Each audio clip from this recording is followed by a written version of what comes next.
Krishna, Hare Krishna, Krishna Krishna, Hare Hare, Hare Rama, Hare Rama, Rama Rama, Hare Hare.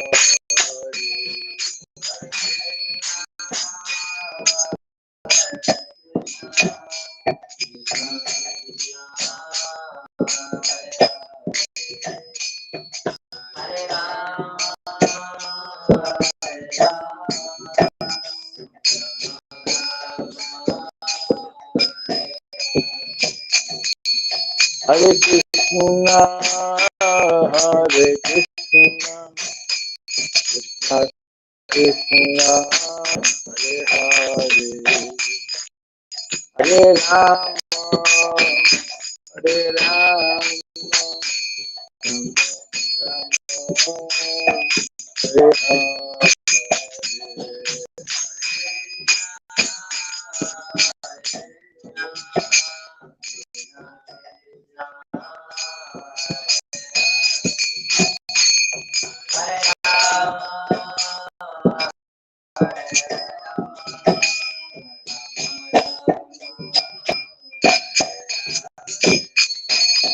Hare Krishna, Hare Krishna, Krishna Krishna, Hare Hare, Hare Rama, Hare Rama,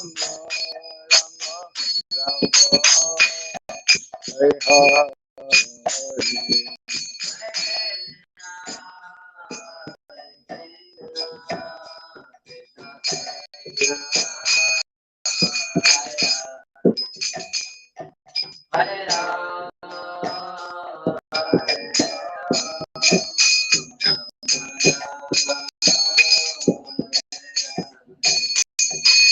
Hare Krishna, Hare Krishna, Krishna Krishna, Hare Hare, Hare Rama, Hare Rama, Rama Rama, Hare Hare.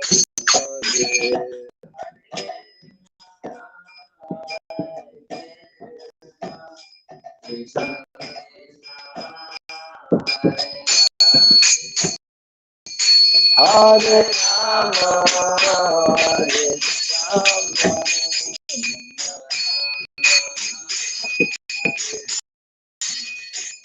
Hare Krishna, Hare Krishna,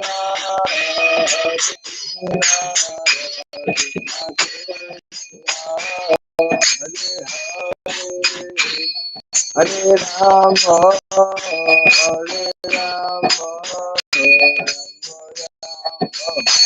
Hare Krishna,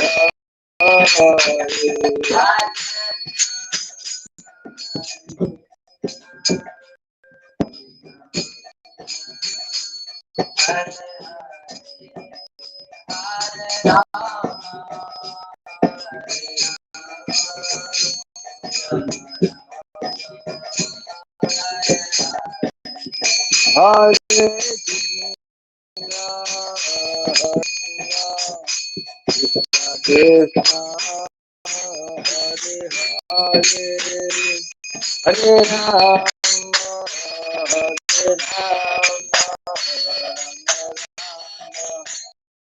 Hare Rama, Hare Hare,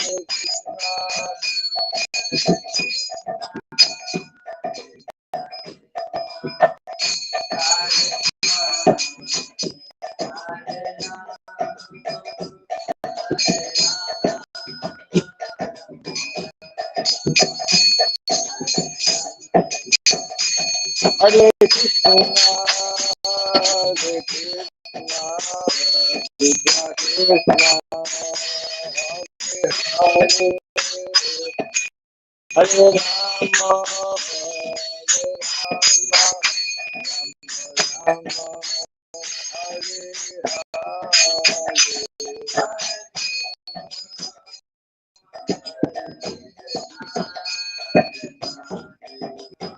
Hare.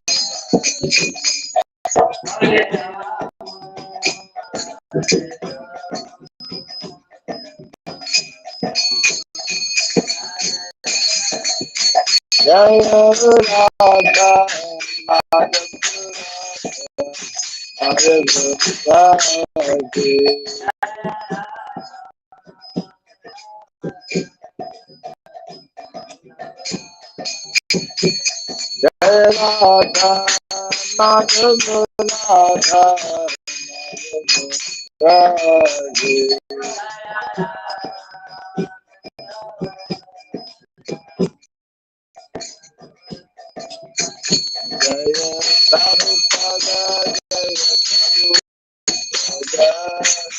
Prabhupada, Jaya Prabhupada.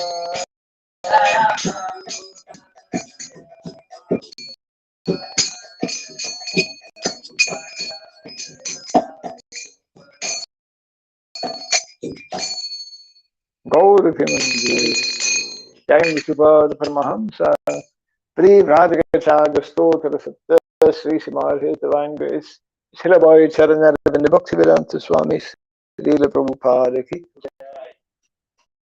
Ananta Koti Vaishnava Vrinda Ki, Skandi BT, Founder Acharya Divine Grace Srila Prabhupada Ki, Acharya Sri Haridas Thakur Ki, Samaveta Bhakta Vrinda Ki, Harinam Sankirtan Ki, Grantaraj Srimad-Bhagavatam Ki, Tiny Thai Gold Pimanandi, all glorious to the assembled devotees, all glorious to the assembled devotees, all glorious to the assembled devotees, all glorious to Sri Guru, to Sri Gauranga, all glorious to Sri Prabhupada. Om Agyanatimirandasya Gyananjana Shalakam Taksurinmirdena Tasmai Sri Gurave Namaha Sri Chaitanya Manobhistam Stapitam Jena Bhutale Swayam Rupa Kramahim Dadati Swapadantikam Vandeham Sri Guru Sri Dutta Padakamalam Sri Gurun Vaishnavam Sha Sri Rupam Sagrajatam Sahagana Raghunatan Vitam Tvam Sajivam Sadvaitam Savadutam Parija Sahitam Krishna Chaitanya Devam Sri Radha Krishna Padam Sahagana Lalita Sri Vishakanditam He Krishna Karuna Sindhu Dinabandhu Jagatpate Gopesha Gopika Kanta Radha Kanta Namostute Taptakan Saragourangi Radhe Vrindavaneshwari Vrishabhanu Suti Devi Pranamami Hari Priye Vanchakalpatribhyasya Kripa Sindhu Vyaivacha Patitanam Pavanebhyo Vaishnavebhyo Namo Namaha Narayanam Namaskritya Naram Chaiva Tamam Devim Saraswatim Vyasam Tato Jayamudiraye. Before reciting this Srimad-Bhagavatam, which is a means of conquest, let us first offer respectful obeisances unto Narayana, Supreme Personality of Godhead, unto Narayana Rishi, the supremmost human being, unto Mother Saraswati, the goddess of learning, and unto Srila Vyasadeva, the author. Nasta Prayasha Badreshu Nityam Bhagavata Sevaya Bhagavati Tamashloke Bhaktir Bhavisi Naistiki. By regularly hearing the Srimad Bhagavatam and by rendering a service unto the pure devotee, all that is troublesome within the heart becomes destroyed practically to nil, and loving devotional service unto the Supreme Lord, who is praised with transcendental songs, becomes established as an irrevocable fact. Idam Bhagavatam Nama Puranam Brahmasamitam Utamashloka Charitam Chakara Bhagavan Rishi Nishreya Sailokasya Hanyam Swasya Namaha. This Srimad-Bhagavatam, known as the Grantaraj, the king of all Vedic literatures, is the literary incarnation of God. It is compiled by the incarnation of God, the Sridham Vyasadeva. It is meant for the ultimate good of all people. It is all successful, all blissful, and all perfect.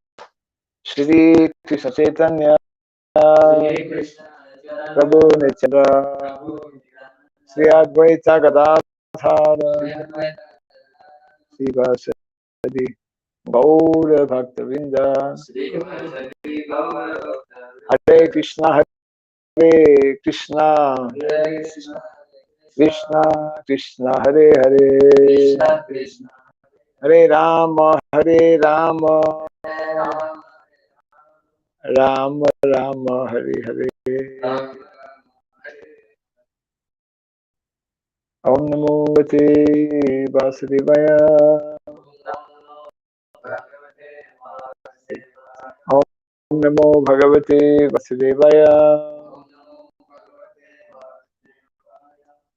Om Namo Bhagavate Vasudevaya. Om Sarabhyaya Namaha. Om Sarabhyaya Namaha. Om Sarabhyaya Namaha.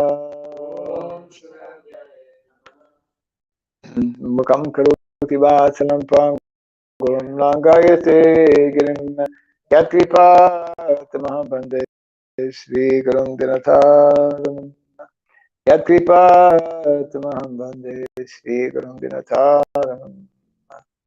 Hare Krishna. Welcome to our Bhagavatam class.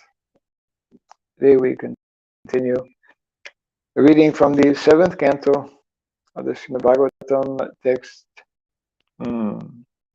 16 of the 15th chapter, which is entitled Instructions for Full-Eyes Human Beings.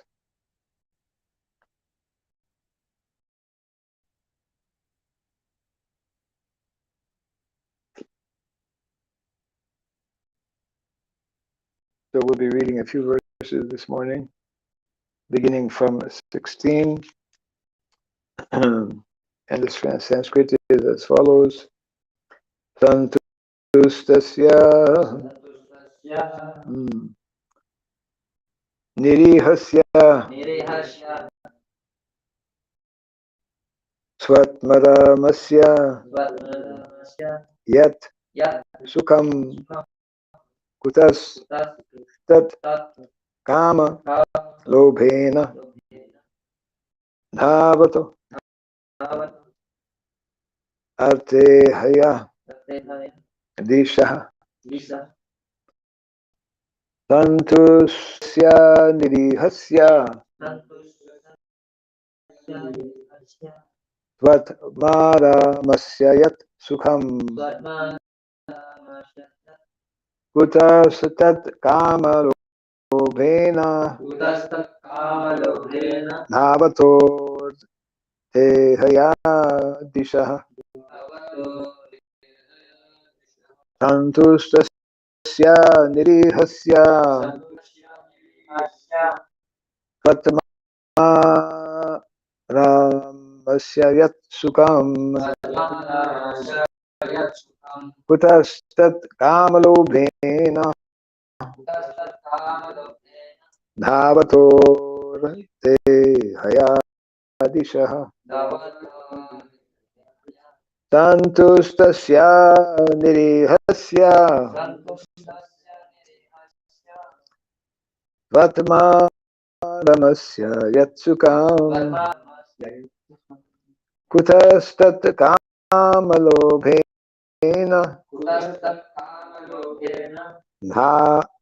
dhavator tehaya disha.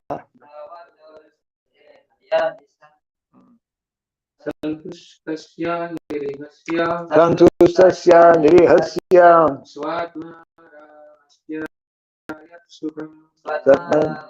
Yat Sukam Kutastat Kamalobhena Avato Te Hayadishaha Santustasya nirihasya Satmaramasya Yatsukam Kutastat Kamalobhena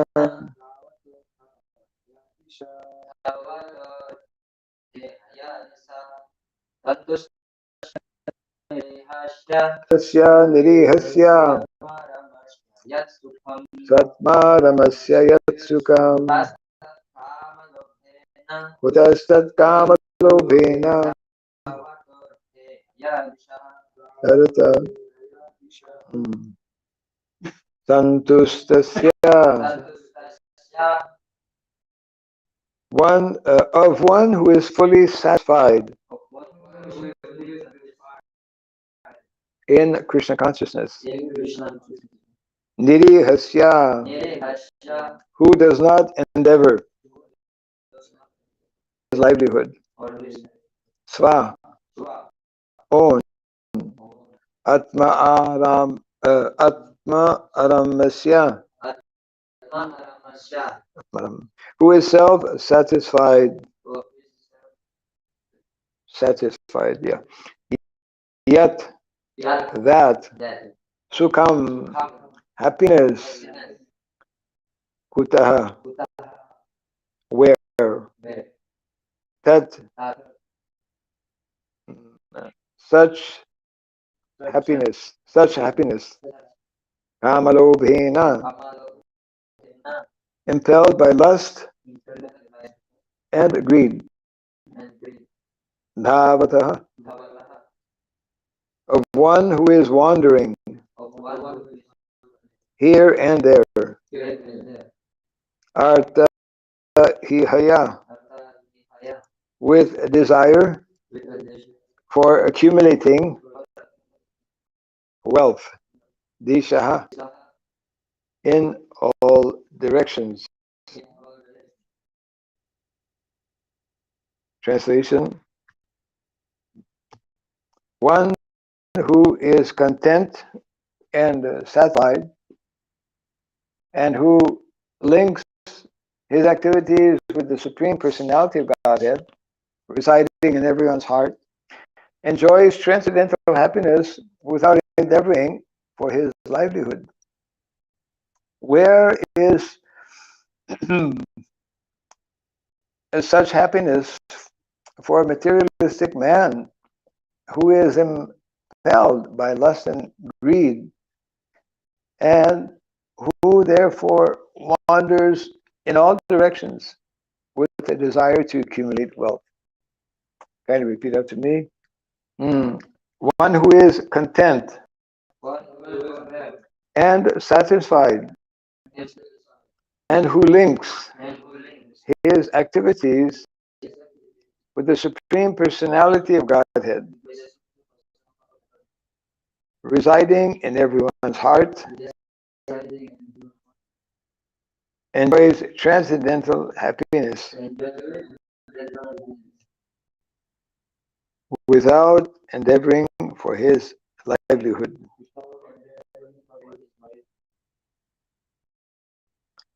Where is such happiness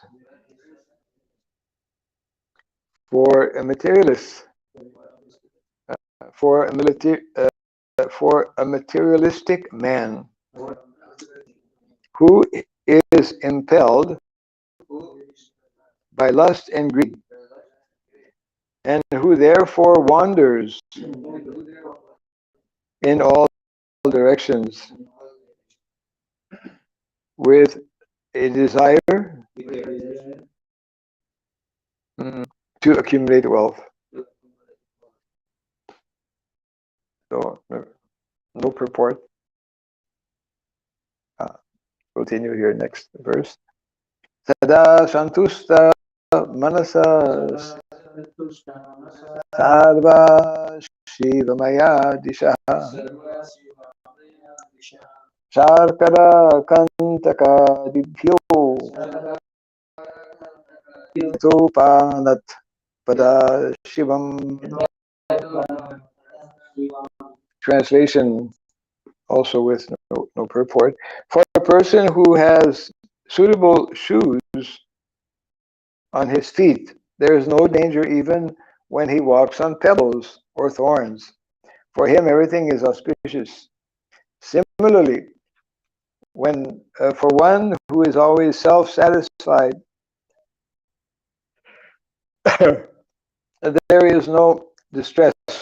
Indeed, he feels happiness everywhere.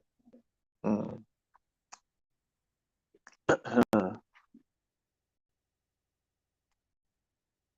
Text number 18, still talking about self-satisfaction.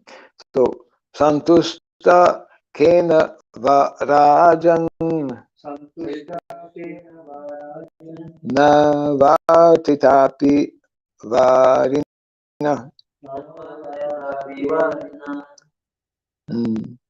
Upastya jaidya karpanyad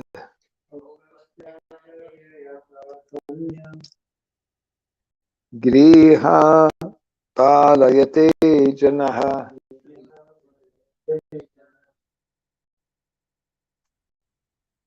Translation and purport by His Divine Grace A.C. Bhaktivedanta Swami Sridham Prabhupada Ki. My dear King, a self-satisfied person can be happy even with only drinking water. However, one who is driven by the senses, especially tongue and genitals, must accept the position of a household dog to satisfy his senses. Translation, purport. According to the Shastras, a Brahmana or a cultured person in Krishna consciousness will not enter anyone's service to maintain body and soul together, and especially not for satisfaction of the senses.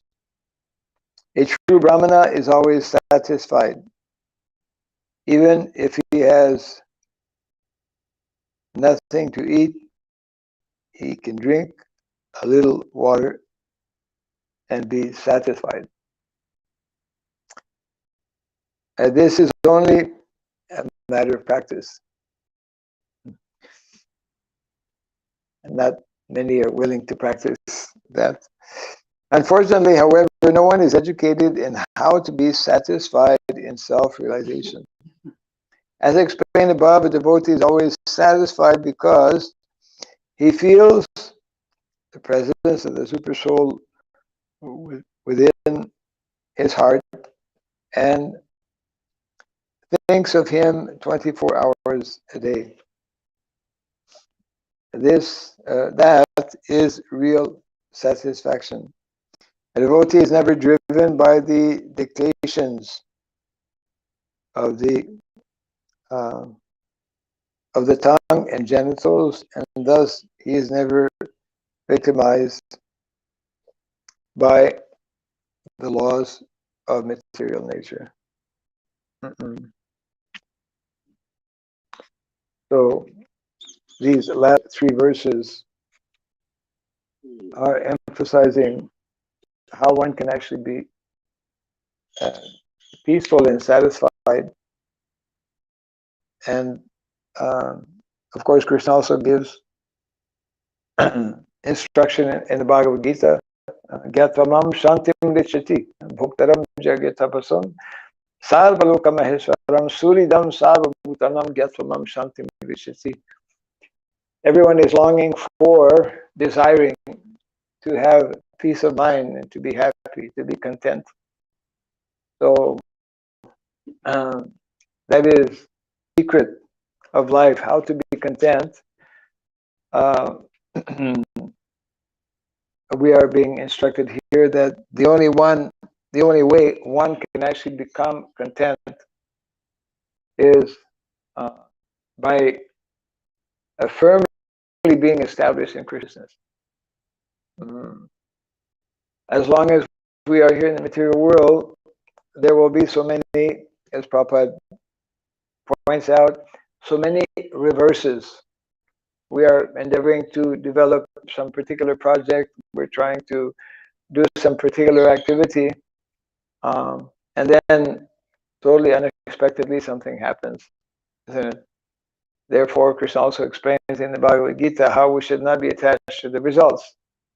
The results are totally up to Krishna.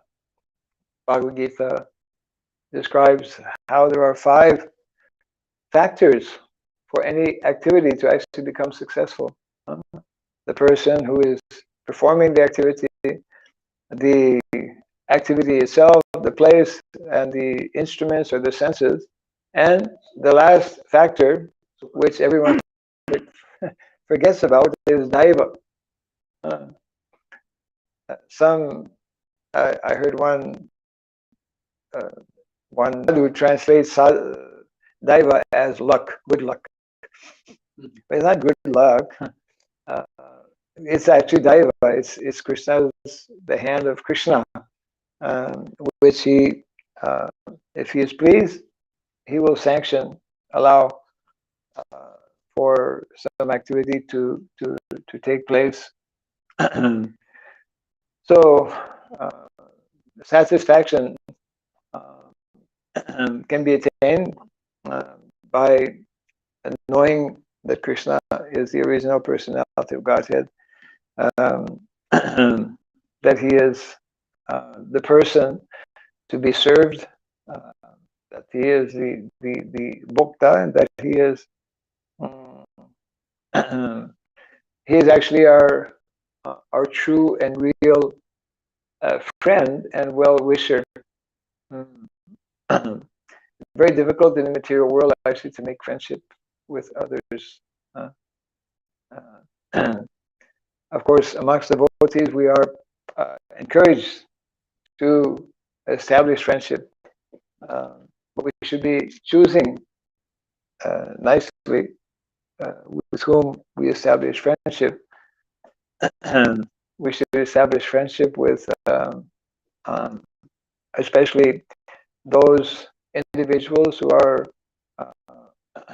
understanding these principles that are described here in the Bhagavatam.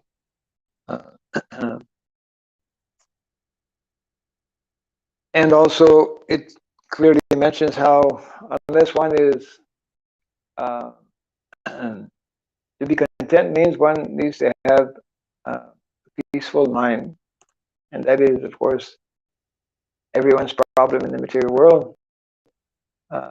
How to control the mind, because without a controlled mind, again, very elaborately described in the Bhagavad Gita, one cannot nicely or properly be engaged in Krishna consciousness. So, a controlled mind means unless one becomes situated in the mode of goodness, he cannot have actually controlled mind. And there's a series of nice instructions that are coming up where there are specific ways in which to achieve some particular objective. Yeah.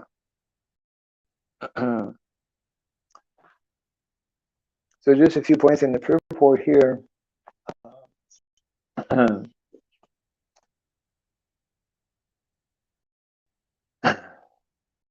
In the text itself, it mentions how someone who develops this type of consciousness, he can be happy just by even drinking a little bit of water.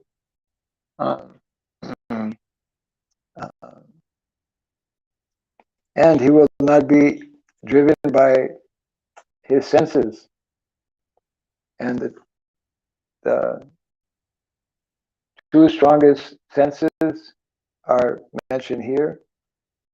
The tongue and the genitals. Vacho vegam manasakroda vegam jiva vegam udarupasta vegam etan vegam yovi sahita dhira sarvam apimam sashishyat. So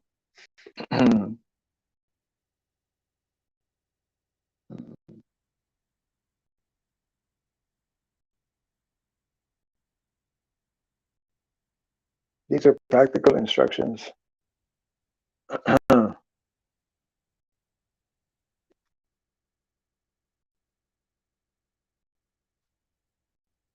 Next verse is also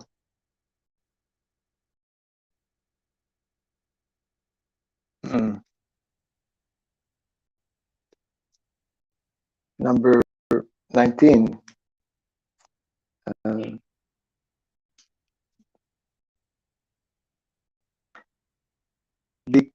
Because of greed for the sake of the senses, the spiritual strength,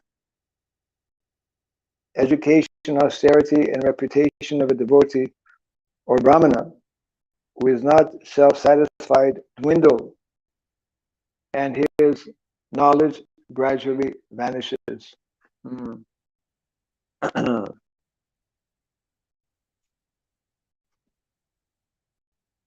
Because of greed for the sake of the senses, the spiritual strength, education, austerity, and reputation of a devotee or brahmana who is not self-satisfied dwindle, and his knowledge gradually vanquishes.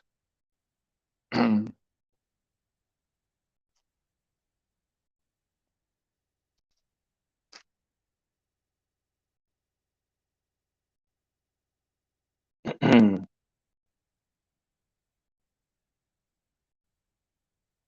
the following verses are giving the very specific instruction.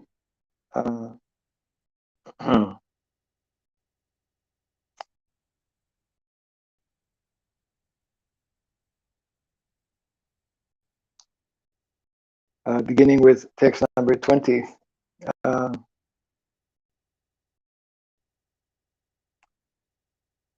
Kamasyantam hikshut tridbhyam krodasya palodayat jano yati nalobhasya jitva bhuktva disho bhuva.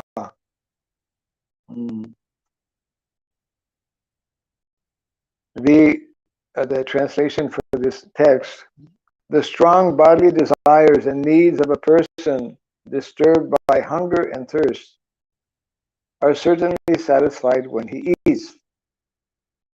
Similarly, if one becomes very angry, that anger is satisfied by chastisement and its reaction. But as for greed, even if a greedy person has conquered all the directions of the world or has enjoyed everything in the world, still he will not be satisfied.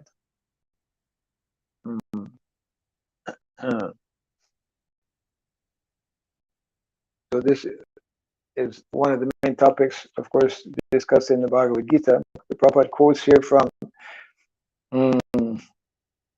chapter number 3, text 37. Which I'll just read here.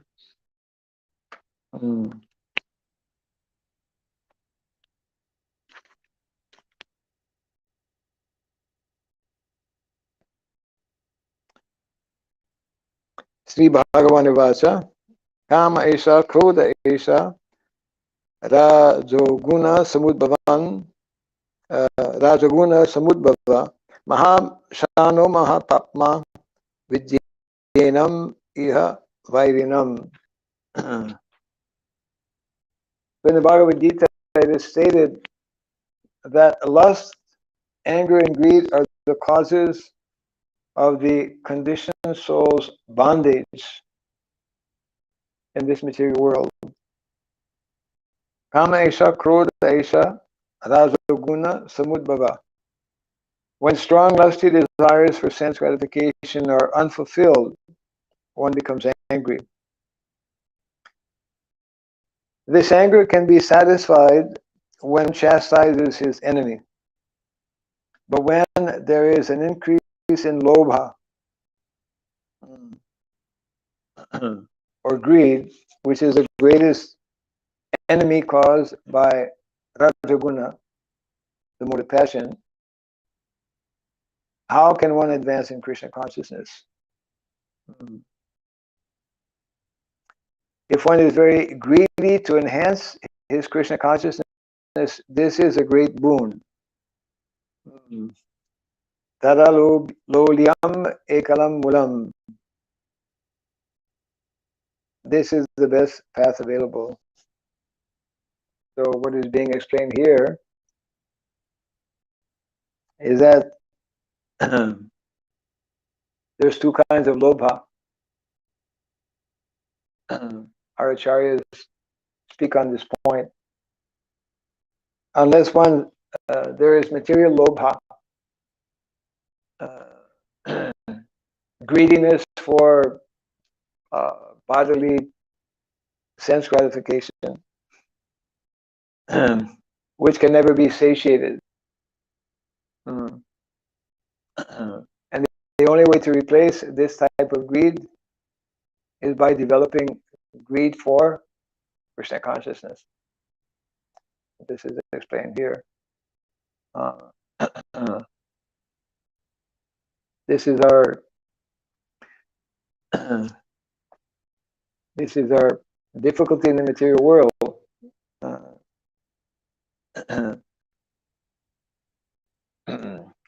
By nature, we are seeking to be satisfied. We're seeking to be happy, and unless we develop what actually can make us happy, can really satisfy us as spirit souls, there is nothing. We see that just like even people who have so much money are still trying to accumulate more money. There's no, in other words, there's no satiation point in the material world. One can never be satisfied with any amount of wealth or any amount of sense gratification.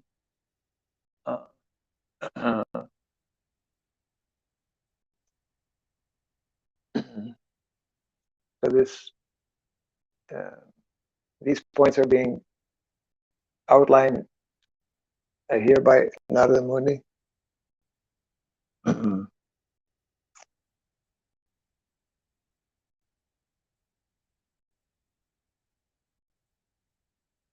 But as for greed, even if a greedy person has conquered all the directions of the world or has enjoyed everything in the world, still he will not be satisfied. Yeah.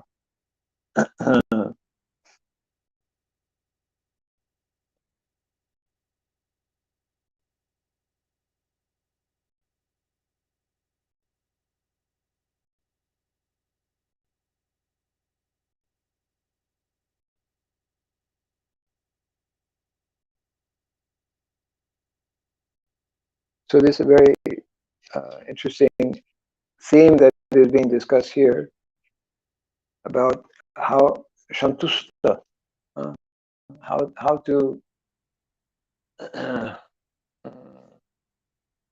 actually feel satisfied, and we are reminded in these pages of the Bhagavatam that if one is actually cultivating this knowledge or this understanding, then his satisfaction does not depend on uh, any material acquisition or any acquisition or any material recognition by others. Therefore, uh,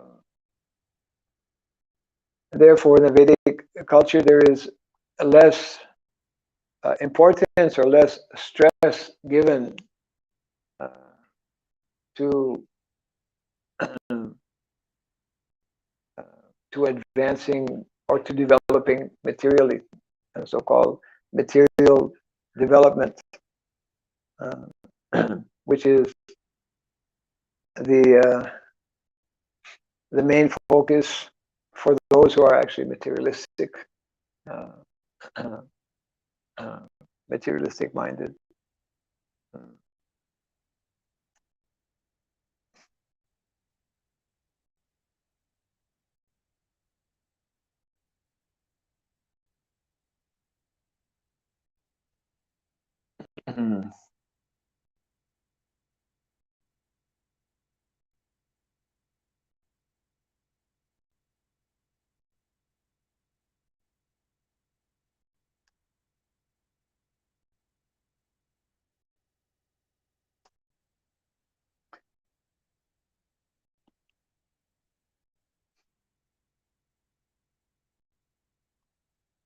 So text 21.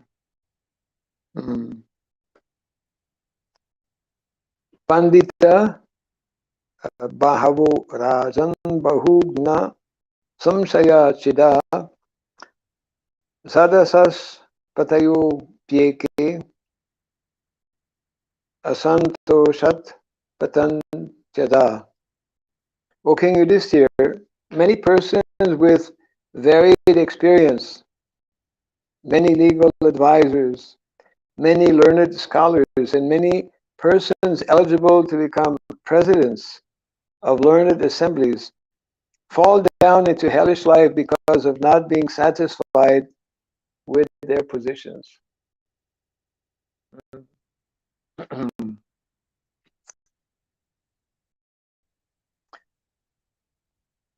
So, Prabhupada gives a purport to this text here. For spiritual advancement, one should not be materially satisfied. I'm sorry. For spiritual advancement, one should be materially satisfied. For if one is not materially satisfied, his greed for material development will result in the frustration of his spiritual advancement. There are two things that nullify all good qualities. Okay. One is poverty. Daridra dosho guna rashi nasi. If one is poverty stricken, all his good qualities become null and void. Similarly, if one becomes too greedy, his good qualifications are lost. Therefore, the adjustment is that one should not be poverty stricken, but one must try to be fully satisfied with the bare necessities of life and not be greedy. For a devotee to be satisfied with the bare necessities is therefore the best advice for spiritual advancement.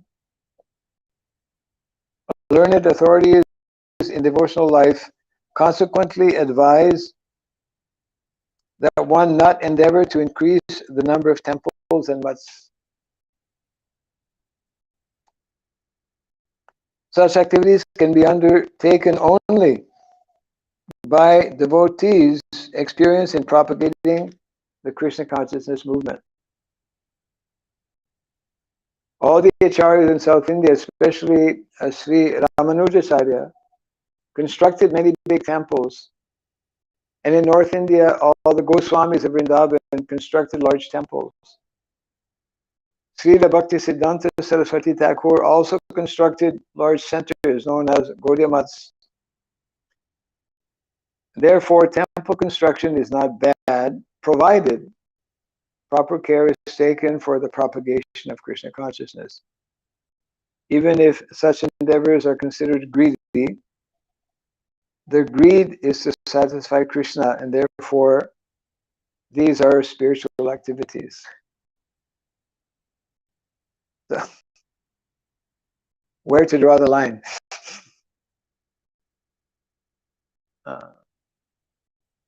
Actually, in the beginning, the Sri Larupa and Sanatana Goswami Vrindavan, they never, their plan and desire was not to construct any temple, because they were on this platform completely satisfied and happy in performing their devotional activity, even though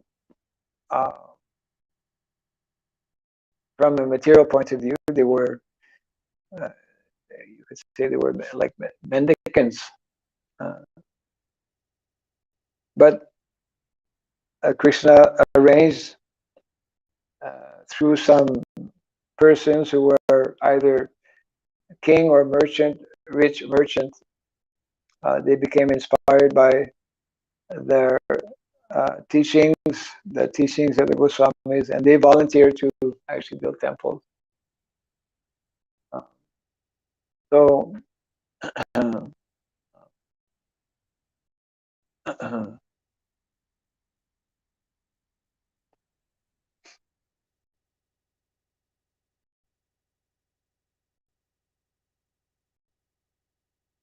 so this is a very central point, how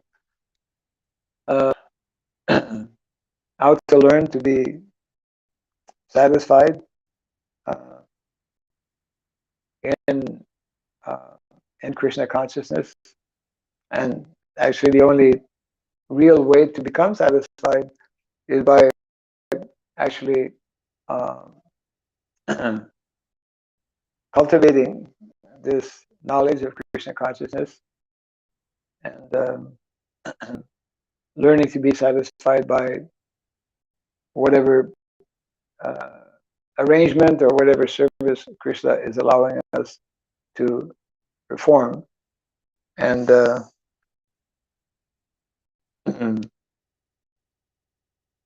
Prabhupada points out, to conquer this tendency of greed, then we should be greedy to advance in Krishna consciousness, or to preach the message of Krishna consciousness.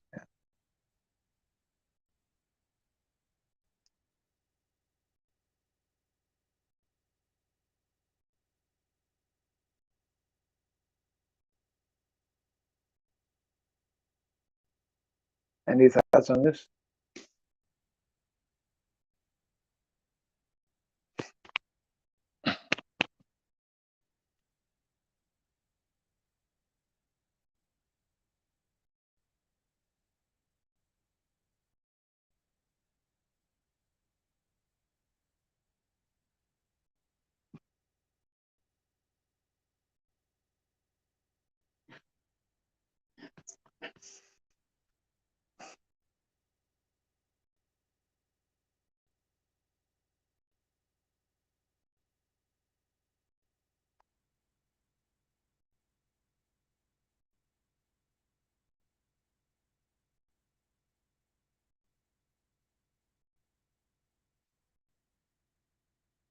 Okay. Oops. Can explain over enthusiasm. This category of the Laulia.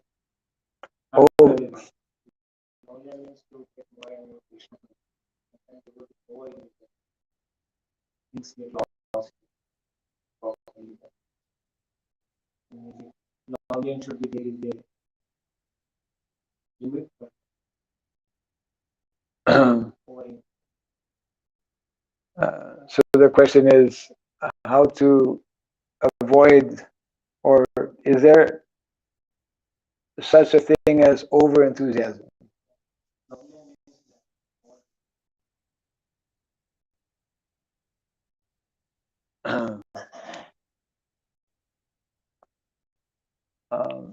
Well, for example, in the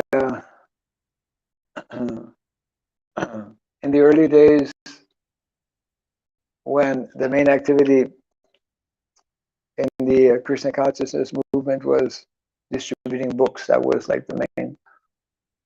So naturally, there was a very high emphasis being placed on distributing books, and and one needed to be, to stay out for many hours under sometimes trying, difficult conditions. Like in the West, people would distribute books in the wintertime also, where it's, the weather is very cold, and devotees would chant in the cold weather or distribute books. So enthusiasm should be there, and in one sense, there's no limit to enthusiasm. The only danger is that when our enthusiasm is without maybe knowing or understanding it, or without being conscious, we we end up let's say creating or neglecting some basic aspects, or we neglect following some of the basic regulations that may be there.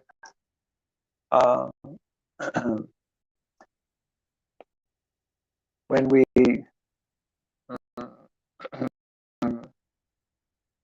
there are certain guidelines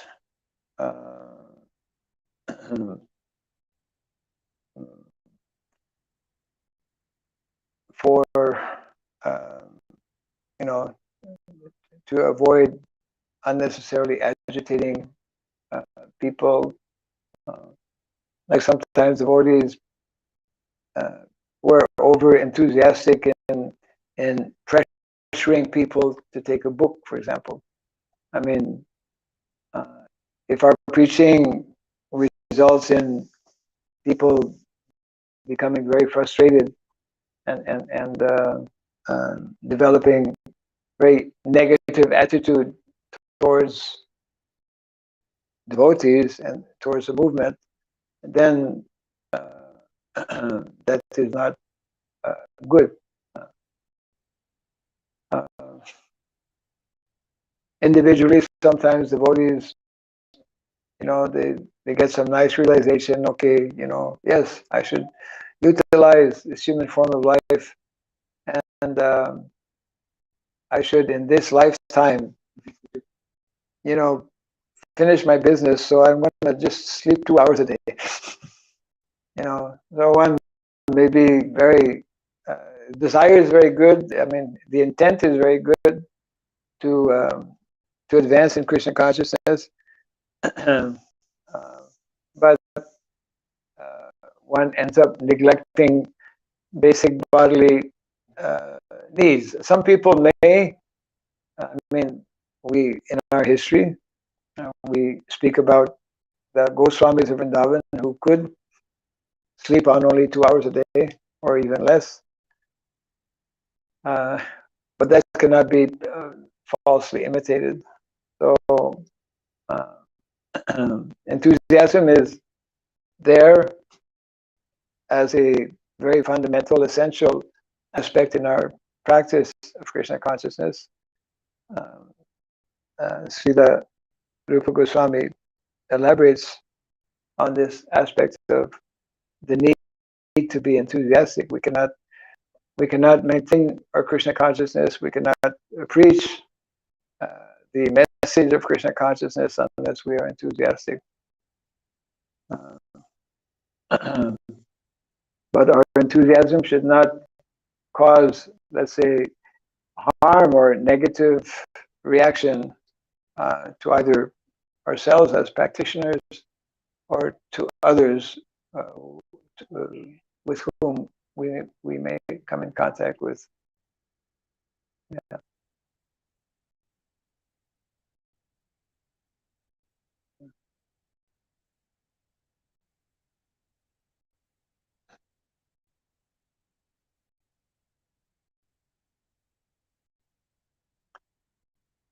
That is generally a rare problem for most people.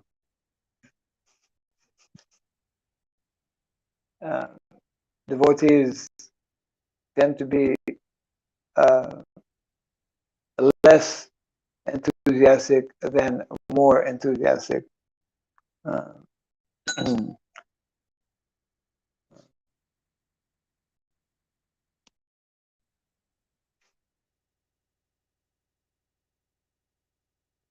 Okay. Jai Grantha Srimad-Bhagavatam ki Jai Srila Prabhupada ki Gaura Premanande.